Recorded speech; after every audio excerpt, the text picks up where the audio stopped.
সবাই কুয়াকাটা চেনে সমুদ্র হিসেবে, কিন্তু এই জায়গায় এমন কিছু অচেনা রুট আছে যেখানে না গেলে কুয়াকাটা আসলেই দেখা যায় না। কুয়াকাটা বাংলাদেশের একমাত্র সাগরকন্যা, যেখানে দাঁড়িয়ে সাগরের বুকে একসাথে সূর্যোদয় এবং সূর্যাস্ত খুব সুন্দরভাবে উপভোগ করা যায়। যেখানে আপনি খুঁজে পাবেন ঝাউবন, সাদা বালি আর এক গভীর নীরবতা, যেখানে এসে আপনি মনের সব দুঃখ কষ্ট ঢেউয়ের সাথে সাগরে মিলিয়ে দিতে পারবেন। আজকের ভিডিওটিতে ফুটিয়ে তুলব কুয়াকাটার ইতিহাস, ঐতিহ্য, জানা অজানা অনেক তথ্য। তাই অবশ্যই ভিডিওটি মনোযোগ সহকারে দেখবেন। শুরুতেই বলি, আপনি সাগরকন্যা কুয়াকাটায় কিভাবে আসবেন। ঢাকা কিংবা দেশের যে কোনো প্রান্ত থেকে আপনি সহজেই কুয়াকাটায় আসতে পারবেন। কুয়াকাটায় আপনি বাস, লঞ্চ সহ বিভিন্নভাবেই আসতে পারবেন। আমি এই ভ্রমণে একটু ভিন্ন অভিজ্ঞতার জন্য খুলনা থেকে মোটরসাইকেল নিয়ে রওনা দিয়েছি কুয়াকাটার উদ্দেশ্যে। যাত্রাপথ প্রায় 250 কিলোমিটার। খুলনা থেকে সরাসরি বাসেও কুয়াকাটা আসা যায়। বাসের ভাড়া 650 থেকে 700 টাকা জনপ্রতি। এটি সোনাডাঙ্গা বা খালিশপুর থেকে বিআরটি এর বাস পেয়ে যাবেন। কনকনে শীত আর ঘন কুয়াশা ঠেলে আমি ছুটে চলছি। সত্যি বলতে এই রাইড ছিল একটি নতুন অভিজ্ঞতা। আমি একে একে রূপসা সেতু, অষ্টম বাংলাদেশ চীন মৈত্রী সেতু, পায়রা সেতু পার করে ধীরে ধীরে ছুটলাম কুয়াকাটার পথে।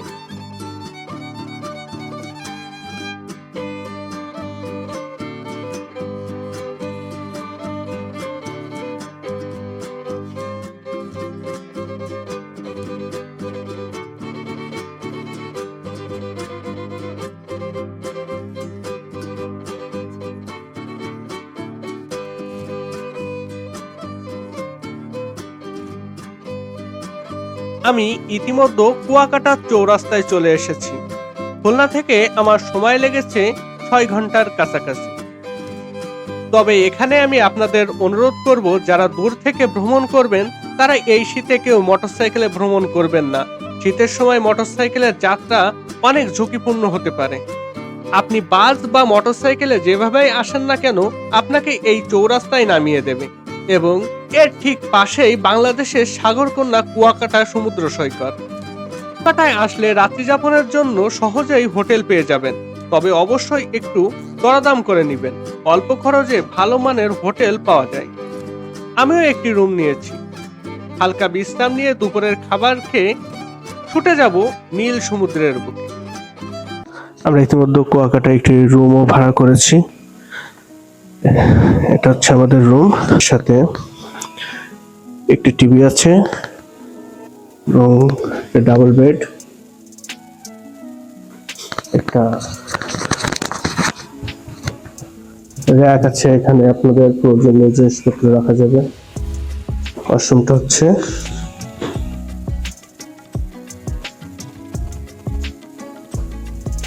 সাথে একটা ব্যালকনিও আছে এই পাশে।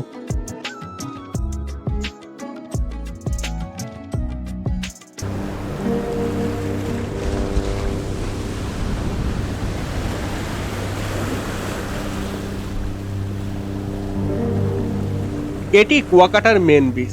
এখানে সমুদ্রকে সবচেয়ে বেশি উপভোগ করা যায়। বিচে আপনি বেড পেয়ে যাবেন, যেখানে শুয়ে কিংবা বসে ঘন্টার পর ঘন্টা ঢেউয়ের ওঠানামা উপভোগ করতে পারবেন।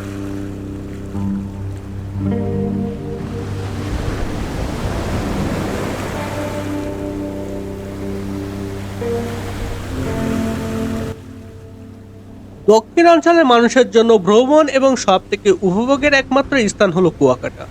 এখানে আপনি ঘোরাঘুরির জন্য অসংখ্য দর্শনীয় স্থান পেয়ে যাবেন।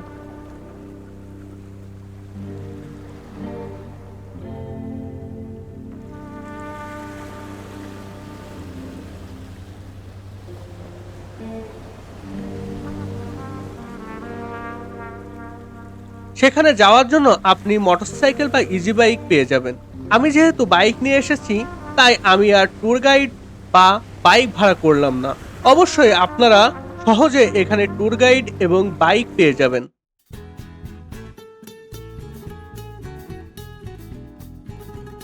বীজ ঘোরা শেষ করেই চলে আসলাম কুয়াকাটা রাখাইনপাড়া মিষ্টি পানির কূপ এবং মন্দির দেখতে, যেটা 0 পয়েন্ট থেকে মাত্র 2 মিনিট হাঁটার পথ।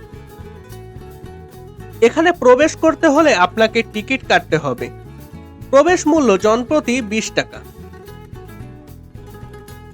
এটি কুয়াকাটার মিষ্টি পানির কুয়া, যা 1784 সালে রাখাইনরা যখন প্রথমে এই অঞ্চলে আসেন তখন তারা মিষ্টি পানির জন্য এইভাবে বিভিন্ন কুয়া খনন করে, আর এই কুয়া থেকেই কুয়াকাটার নামটি এসেছে।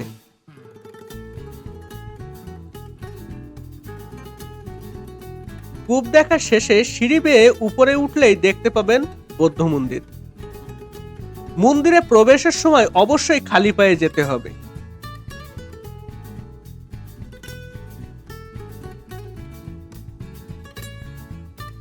এই বৌদ্ধ মন্দিরটি তৈরি করতে ব্যবহার করা হয়েছে 9টি ধাতু। সোনালী রঙের হওয়ায় অনেকেই একে স্বর্ণের মন্দির বলেও ডাকেন। মূর্তিটির উচ্চতা 6 ফুট এবং ওজন প্রায় 35 মণ। পাশেই রয়েছে একটি সুন্দর নকশা করা ঘণ্টা। মন্দিরের পাশেই রয়েছে 200 বছরের পুরনো একটি পালতোলা জাহাজ। এটি দেখতেই কোনো টিকিট লাগে না, শুধু স্মৃতি হিসেবে একটি স্বাক্ষর করলেই হয়। স্থানীয়দের মতে এটি রাখাইন বা চান সওদাগরের ব্যবহৃত একটি জাহাজ। জাহাজটির দৈর্ঘ্য 72 ফুট এবং প্রস্থ 24 ফুট, উচ্চতা 10.6 ফুট এবং ওজন প্রায় 90 টন।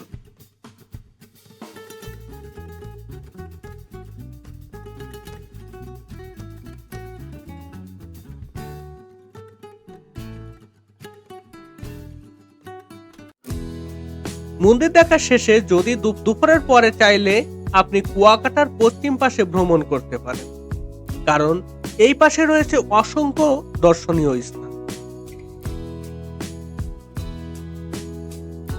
কুয়াকাটার ব্রিজ ধরে অথবা বেড়িবাঁধের রাস্তা দিয়ে সহজেই পশ্চিম পাশে যাওয়া যায়।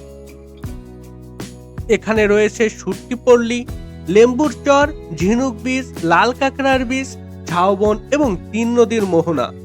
অপরূপ সূর্যাস্তের স্থান, যেখানে বসে আপনি সূর্যাস্ত দেখতে পাবেন। ভেড়িবাঁধ দিয়ে যেতে যেতে আপনি উপভোগ করতে পারবেন বিশাল নীল সমুদ্র, আর দূর দিগন্তেই শুধু পানি আর পানি। ভেড়িবাঁধ আর উত্তাল সমুদ্র দেখতে দেখতে পৌঁছে গেলাম শুটকি পল্লীতে। এখানেই নানা ধরনের শুটকি বিক্রয় হয়।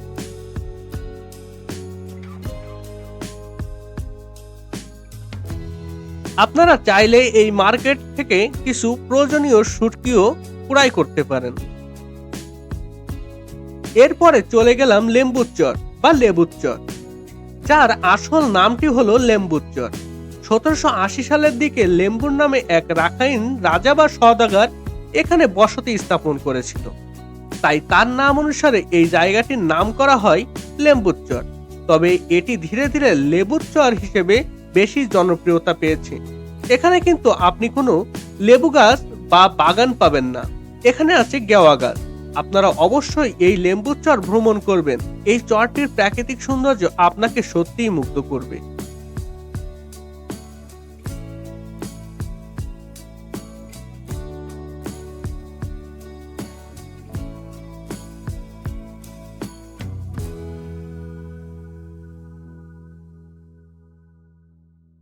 লেম্বুচর থেকে একটু সামনে গেলেই পাওয়া যায় ঝিনুক বীজ, যেখান থেকে আপনার প্রিয় মানুষটির জন্য কিছু ঝিনুক নিতে পারেন। তাই অবশ্যই লেম্বুচর আসলেই ঝিনুক বীজে আসতে ভুলবেন না। আমি যখন গিয়েছিলাম তখন ঝিনুক খুবই কম ছিল, তবে আপনার ভাগ্য ভালো থাকলে অবশ্যই আপনি ঝিনুক দেখতেই পাবেন।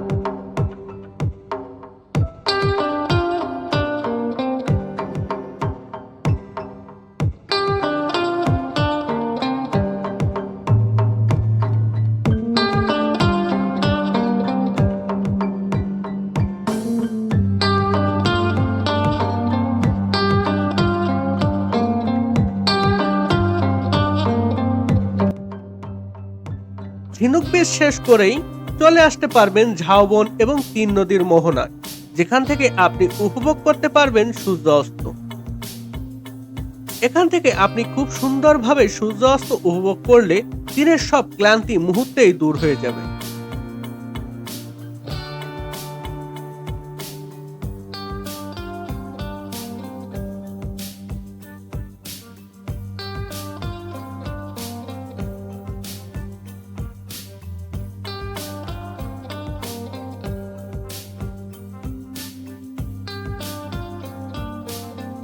সূর্যাস্ত শেষে চলে এলাম কুয়াকাটার মেইন বিচে রাতের সৌন্দর্য উপভোগ করতে।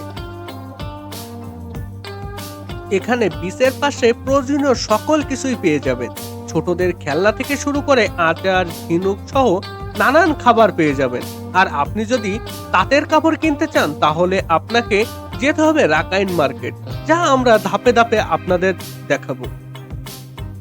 সমুদ্রের বিচে ঘোরাঘুরির পাশাপাশি যেখান থেকে আপনি মাছ পছন্দ করতে পারেন এবং তারা সাথে সাথে আপনার মাছ, কাঁকড়া বা চিংড়িগুলো বারবিকিউ বা ফ্রাই করে দিবে, যা আপনি সমুদ্রের বিচে বসেই খেতে পারবেন এবং সমুদ্র উপভোগ করতে পারবেন।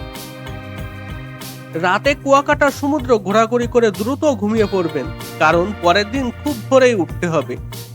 না পারলে সূর্যোদয় মিস করবেন।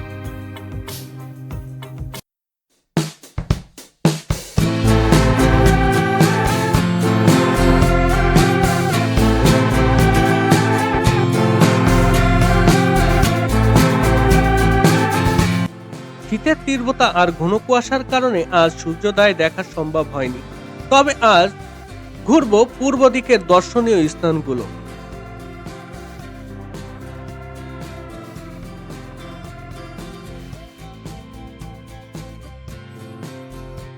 অসংখ্য দর্শনীয় স্থান পেয়ে যাবেন, তার মধ্যে অন্যতম মরাবন, গঙ্গামতির চর, কাওয়াত চর, সানরাইজ পয়েন্ট, লাল কাঁকড়ার দ্বীপ এবং সমুদ্র সৈকতের সৌন্দর্য শেষ করে চলে যেতে পারবেন রাখাইন মহিলা মার্কেট ও বৌদ্ধ মন্দির। সমুদ্র সৈকত এবং পশ্চিম নরম রোদ উপভোগ করতে করতে ছুটে চললাম পূর্ব প্রান্তের দর্শনীয় স্থানগুলো দেখার জন্য। কে ভালো উপভোগ করতে পারবেন যদি মোটরসাইকেল ভাড়া করতে পারেন তাহলে, কারণ বিচ ধরে আপনি ছুটে চললে সমুদ্র ও প্রকৃতি একসাথে উপভোগ করতে পারবেন। দেখতে পারবেন সমুদ্রের তীরে বসবাস করা বা জীবিকা নির্বাহের জন্য মানুষের দৈনন্দিন সংগ্রাম এবং তাদের সমুদ্রে যাওয়ার প্রস্তুতিগুলো।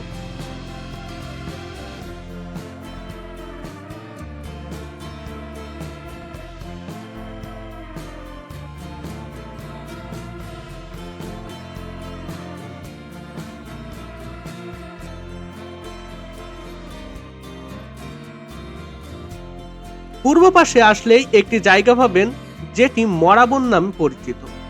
এগুলো সব গেওয়া গাছ। তারা প্রকৃতিকে রক্ষা করতে যেয়ে জীবন বিলিয়ে দিয়েছে। 2007 সালের ভয়াবহ সিডারের হাত থেকে উপকূলকে রক্ষা করার জন্য যেন সমুদ্রের বুকে গহীন বালিতে নুয়ে পড়েছে। তবে জায়গাটির সৌন্দর্য আপনাকে মোহিমুগ্ধ করবে, আপনার মনকে দিবে প্রশান্তির ছোঁয়া।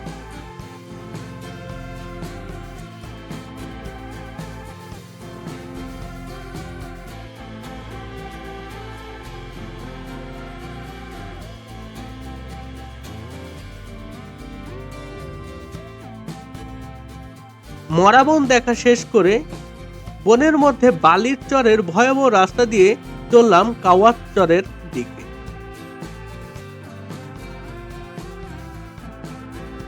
এটি গঙ্গামতির চর। এখান থেকে নদী পার হয়ে আমাদের যেতে হবে কাওয়াত চর। নদী পারাপার মোটরসাইকেল 50 টাকা।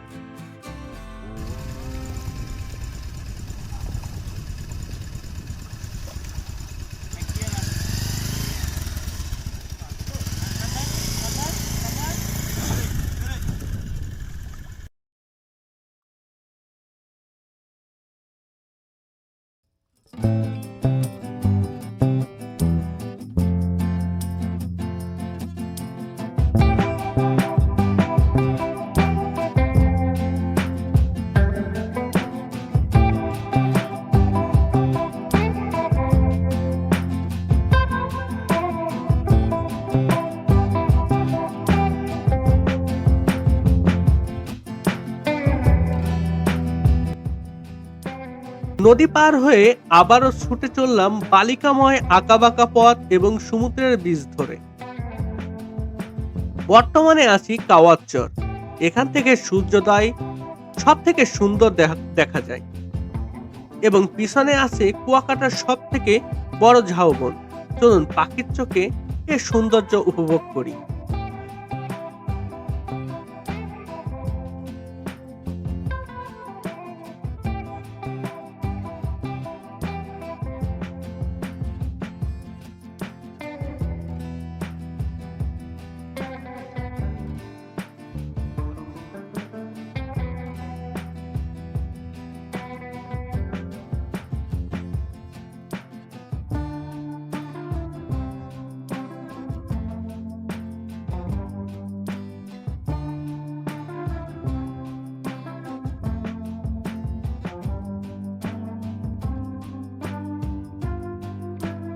কাওয়াচ্চর এবং ঝাউবন দেখা শেষে গ্রামীণ রাস্তা ধরে ছুটে চললাম রাখাইন মহিলা মার্কেট বা মিস্ত্রিপাড়া, যেখানে রাখাইন সংস্কৃতি ও পরিবেশ।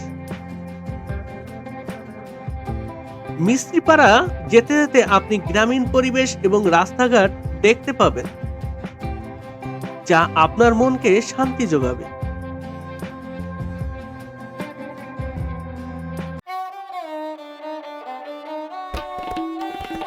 এখন আছি মিস্ত্রিপাড়া। এখানে রয়েছে বৌদ্ধ মন্দির এবং মিষ্টি পানের কূপ, যা আমরা দেখব এবং আপনাদের দেখাবো। প্রবেশ মূল্য মাত্র 20 টাকা। এখানে প্রবেশ করলেই আপনারা দেখতে পাবেন গৌতম বুদ্ধের মূর্তি, যা এখানকার সর্ববৃহত্তম মূর্তি, যার উচ্চতা প্রায় 36 ফুট।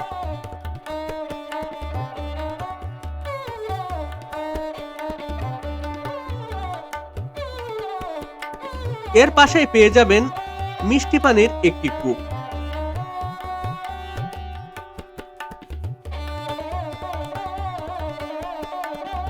মন্দির দেখা শেষ করে পাশেই রাখাইন মহিলা মার্কেট ঘুরে দেখতে পারবেন এবং রাখাইনদের হাতে তৈরি তাঁতের পোশাকগুলো দেখতে পারবেন এবং নিজের ও প্রিয়জনের জন্য ক্রয় করতে পারবেন।